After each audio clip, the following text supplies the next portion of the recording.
Magandang araw mga bata! Narito muli si Teacher Eileen para sa isang masayang kwentuhan. Handa na ba kayo? Ang pamagat ng ating kwento ay, may bukbok ang ngipin ni Annie. Ito ay akda ni Luis P. Gatmaytan, guhit naman ni Jason Moss, inilathala ng hiyas. Palawakin muna natin ang ating mga talasalitaan upang lubos nating maunawaan ang ating kwento ngayon. Bukbok. Ito yung dahilan kung bakit nasisira ang ating mga ngipin. Ayun, nakita nyo ba yon? May kulay brown at black na sa kanyang mga ngipin. Bakterya at mikrobyo. Ito ay mikroorganismong karaniwang nagdudulot ng karamdaman at nakikita lamang sa pamamagitan ng microscope. Nagmukmok. Nagmukmok siya sa isang sulok dahil hindi niya nagustuhan ang mga pangyayari. Karayom. Nakita niyo yung matulis na bagay na yan? Yan yung karayom. Ito naman yung hiringgilya. Ginagamit ito panturok. Halimbawa, anesthesia. Ito yung anesthesia, yung itinuturok sa inooperahan o kaya sa bubunutan ng ngipin para mamanhid at hindi maramdaman ng sakit kapag inoperahan na o kaya naman ay binunutan ng ngipin. Tartar. Ito naman yung kulay dilaw o kaya naman ay puti na nanigas na sa ating mga ngipin dahil hindi nalilinis mabuti. Aray! Aray ko! Halos umiyak si Annie dahil masakit na masakit ang kanyang ngipin. Ngayon lang nangyari ito sa kanya. Buong maghapon tuloy niyang hawak-hawak ang kanyang nananakit na panga. Sinilip niya ang kanyang ngipin sa harap ng salamin at talagang nandiri siya sa nakita. Ang itim-itim ng ngipin niya. Kaya siguro ang sakit-sakit ng ngipin ko. Sa isip-isip niya. Nang hapong iyon, matamlay siyang sumalubong sa kanyang tatay at nanay na kagagaling lang sa opisina. Hindi nga niya halos ginalaw ang pasalubong nilang ensaymada. Ang hilig-hilig mo kasi sa candy. Tingnan mo, may butas sa ngipin mo. Kinain yan ng mga bukbok. Sabi ni Nanay Lynn, matapos marinig ang problema ni Annie. Huwag candy ang sisihin mo, mahal. Ang totoo, tamad magsipilyo ang anak natin. Tugon ni Tatay Vio. Oo nga, bukas ng umaga sasamahan ko si Annie sa dentista. Sabi ni Nanay. Dentista? Hindi makapaniwala si Annie sa kanyang narinig. Takot na takot kasi siya sa mga dentista. Nanlamig ang kanyang mga kamay. Para kasi sa kanya, ang mga dentista ay nagpaparusa sa mga bata para mga kontrabida sa cartoons. Oo, Annie, patitingnan natin sa dentista ang ngipin mo. Kung bulok na yan, baka kailangan ng bunutin. Ay, ayoko po, nanay. Ayokong pumunta sa dentista. Iyak ni Annie. Annie, huwag matigas ang ulo. Ang mga dentista ay kaibigan ng mga ngipin natin. Basta po, ayoko. Baka mamaya lang po, wala na ang sakit ng ngipin ko. Oh, hayan ka na naman. Ipinipilit mo na naman ang gusto mo. Di ba't lagi naming sinasabi ng tatay mo na magsipilyo ka pagkatapos kumain? Ang hilig mo pa naman sa candy. Alam mo bang abalang-abala ang bakterya kapag may naiiwang asukal sa ngipin mo? Nabalisa si Annie. Hindi talaga siya papayag pumunta sa dentista. Pagdating ng hapon, pinilit niyang maging masaya. Niyaya niya ang mga kalaro, si Nina at si Joshua na pumunta sa kanilang bahay. Nagtaguan sila, nagpiko at naghabulan sa playground. Pero masakit pa rin ang ngipin niya. Naupo na lang siya sa isang sulok at nagmukmok. Bakit, Annie? May sakit ka ba? Tanong ng kanyang kalaro. Ang ngipin ko, ang sakit-sakit. Patingin nga. O ayan, Naku, Annie, sira na ang ngipin mo. Sabi ni Nina, ang best friend ni Annie. Sabi ng tiyo kong dentista, dahil daw yan sa bukbok, kaya pala masakit. Noon ba? Oo, sabi nga ng tiyo ko, puro mikrobyo raw ang bukbok. Ano yon? Mikrobyo! Kinakain ng mikrobyo ang ngipin natin na gumagawa ng butas. Papasok sa loob. Dapat pumunta ka na sa dentista. Ha? Dentista? Muli na namang kinabahan si Ani pagkarinig sa salitang dentista. Ang tingin niya kasi sa mga dentista ay parang monster. Ano nga ba kasi ang itatawag mo sa tao may hawak na plais at nambubunot ng ngipin? Oo, kaibigan ng mga bata ang mga dentista. Nilalabanan ng mga dentista ang mga mikrobyo sa ngipin natin. Alam mo, may sirang ngipin ako noon dito eh. Talaga? Oh, tingnan mo ang bungi ko. Diyan dati nakatubo ang ngipin kong may bukbok. Kailangan ko talaga noong maging matapang, sabi ni Nina. Nang gabing iyon, hindi makatulog si Ani. Masakit pa rin ang ngipin niya. Nanalangin siya na sana'y maalis ang sakit ng ngipin niya. Sinilip niya uli ang kanyang ngipin sa salamin. Puro bukbok nga! At naalala niya ang sinabi ni Nanay Lynn. Ani, kung hindi ka pa pupunta sa dentista, baka mahawa pa ang ibang ngipin mo. Kinabukasan, pagkagising, agad pinakiramdaman ni Ani ang kanyang ngipin. Parang wala na yata ang sakit ah. Pero matamlay pa rin ang kanyang pakiramdam. Hindi siya bumangon sa kama. Ayaw niyang kumain ng almusal. Ayaw din niyang maglaro. Anak, bumangon ka na't pupunta tayo sa dentista.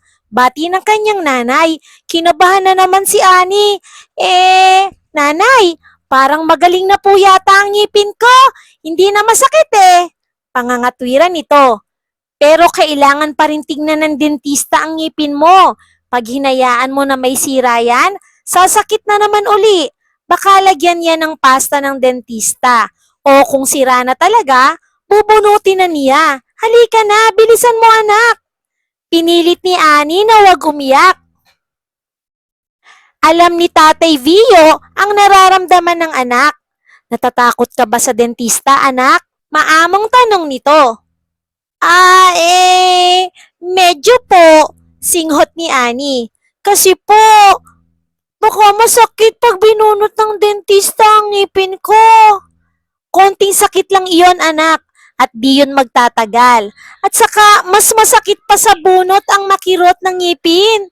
Totoo iyan, Ani. Hindi magtatagal ang sakit ng ngipin mo. At pag nawala yan, lagi naming ipapaalala sa iyo na magsipilyo pagkatapos kumain para hindi masira ang mga ngipin mo. Dagdag ni Nanay Lynn. Sa wakas ay napapayag din nila si Ani at saka naisip din ng munting bata. Kung si Nina nga, kayang-kaya maging matapang at pumunta sa dentista, kaya ko rin maging matapang. Ayan, pumayag na nga si Ani na pumunta sa dentista. Ito ba si Ani? Nako, ang cute na bata! Sabi ni Dr. De Leon at iniupo niya si Ani sa dental chair. Okay ka ba, Ani? Tanong ni Dr. De Leon. Opo, di po ba ako malulula sa silyang ito? Biniro ni Dr. De Leon si Ani.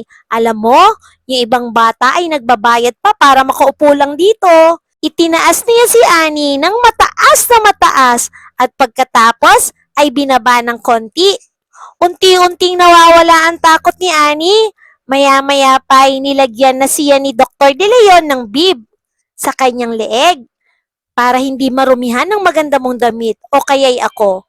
Ipinakita sa kanya ng dentista ang mga instrumentong gagamitin. O tingnan mo ito, may maliit na salaming bilog sa dulo.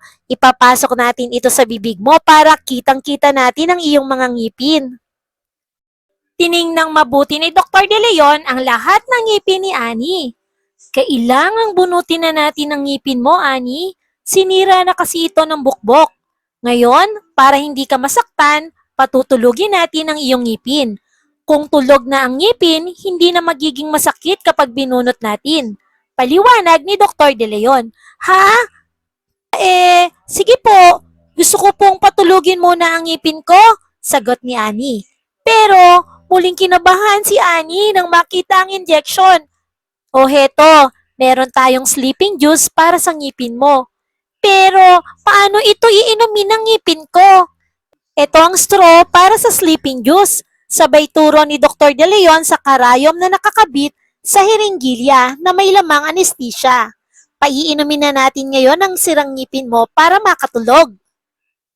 Baka masakit! Makakaramdam ka ng sakit mula sa injection, Annie. Pero madaling mawawala ito. Okay, now, open your mouth. Ah! Ngumanga ng mabuti si Annie habang pinapainom ni Dr. De Leon ng pampatulog ang kanyang ngipin. Maya-maya pa ay wala nang nararamdamang kirot si Annie. Siguro nakatulog na ang ngipin kong bulok, naisip niya. Habang nakapikit ang mga mata, naalala ni Annie ang kanyang alagang pusang si Puchi. Naalala rin niya nang maglibot sila ni na tatay at nanay sa Manila Zoo at nang magpiknik sila sa park. Nang unang sumakay sa eroplano papuntang Iloilo at nang bumili siya ng malaking cotton candy sa karnabal. Parang nakita pa nga niya ang kaniyang lolo at lola sa probinsya. Wow! Ang galing naman talaga ng imahinasyon ni Annie. Marami siyang naiisip para libangin ang kanyang sarili upang hindi niya maramdaman ang sakit ng pagbunot ng kanyang ngipin. Maya-maya, tinapik ni Dr. De Leon si Annie. Tapos na, Annie? Mabilis lang po pala, sabi ni Annie habang pinakikiramdaman ang gilagid. Ipinakita sa kanya ni Dr. De Leon ang nabunot ng ngipin. Ang dami palang butas ng ngipin ko!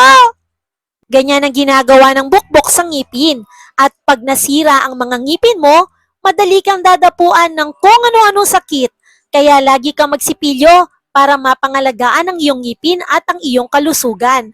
Alam mo, Annie, ang ating ngipin, tulad ng ibang bahagi ng ating katawan, ay regalo sa atin ng Diyos, kaya dapat nating alagaang mabuti.